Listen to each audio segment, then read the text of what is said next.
ಅಡ್ರಿ ಈಗಾಗಲೇ ಕುಸ್ತಿ ಪ್ರಾರಂಭ ಆಗಿತ್ತು. ಒಂದು ಕಡೆ ನಮ್ಮ ಕರ್ನಾಟಕದ ಹೆಮ್ಮೆ ಕುಸ್ತಿಪಟು, ಇಲ್ಲೇ ಸ್ಥಳೀಯ ಎಲ್ಲಟ್ಟಿಯ ಕುಸ್ತಿಪಟು ದಾವಣಗೆರೆ ತಮ್ಮ ತರಬೇತಿ ಪಡಿತಕ್ಕಂಥವರು. ಈ ಕಡೆಗೆ ದಾಳಿಯನ್ನು ಮಾಡತಕ್ಕಂಥ ಬ್ಲಾಕ್ ಟೈಗರ್ ಅದರ ಚಪ್ಪಲಿಗಳಲ್ಲಿ ದೇಹ ತೂಕ 90 ಕೆಜಿ, ದೇಹ ತೂಕ 23 ವರ್ಷ ವಯಸ್ಸು, ಕರ್ನಾಟಕದ ಹೆಮ್ಮೆಯ ಉದಯೋನ್ಮುಖ ಕುಸ್ತಿಪಟು ಬಸವರಾಜ್ ಪಾಟೀಲ್. ಈಗ ಹೋಗಿರುವಂತಹ ಕುಸ್ತಿಪಟು ನಾಳೆ ಚಿಕ್ಕಪಡಸಲಿಗೆಯಲ್ಲಿ ಭಾರತ ಬೆಳಗಾವಿ ಕುಸ್ತಿ ಇರುತ್ತೆ. ಇನ್ನ ಆ ಕಡೆಗೆ ಏನು ಪೈಲ್ವಾನ ಒಂದು ಹೆಜ್ಜೆ ಹಿಂದಿ ಕುಸ್ತಿ ಆಡಕತ್ತಾನ.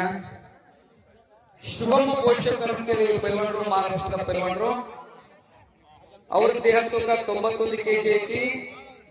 ಅವರು ಸಹ 24 ವರ್ಷ ವಯಸ್ಸಿನ ಪೈಲ್ವಾನರು. ನೀಲಿ ಚಡ್ಡಿ, 2 ಕಾಲಿಗೆ ಕರಿನಿಂಗ ಪ್ರದರ್ಶಿಸತಕ್ಕಂತಹ ಪೈಲ್ವಾನರು.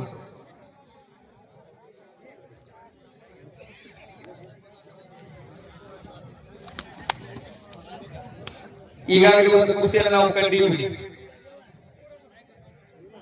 ಸತತವಾಗಿ ಗೆಲುವನ್ನು ಕಂಡಿರ್ತಕ್ಕಂಥ ನಮ್ಮ ಪೈಲ್ವಾನರು ಅಂತ ನಾವು ಹೇಳಿದೀವಿ. ಆದರೂ ಸಹ ಒಂದೊಂದು ಸಾರಿ ಎದುರಾಳಿ ಪೈಲ್ವಾನ ಯಾವ ರೀತಿ ಇರ್ತಾನೆ ಅನ್ನೋದು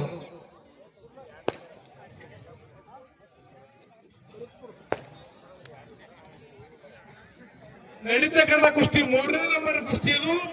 ಇದು 2ನೇ ನಂಬರ್ ಕುಸ್ತಿ.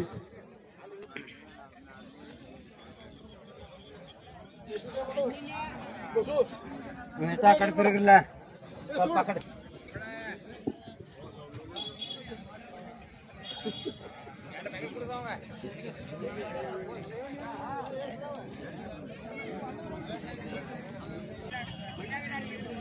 ಈ ಕುಸ್ತಿಗಳ ಇಷ್ಟೊಂದು ಸುಂದರವಾಗಿ ನಡೆಯಕತ್ತಾವಂದ್ರ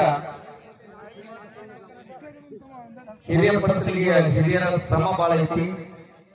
ಮಾಜಿ ಕುಸ್ತಿಯ ಉಸ್ತಾದರು ಈ ಒಂದು ಕುಸ್ತಿಯಲ್ಲಿ ಬಸವರಾಜ್ ಪಾಟೀಲ್ ವಿಜಯಶಾಲಿ ಆದ್ರು. ಯಾಕಂದ್ರೆ ಬಹಳ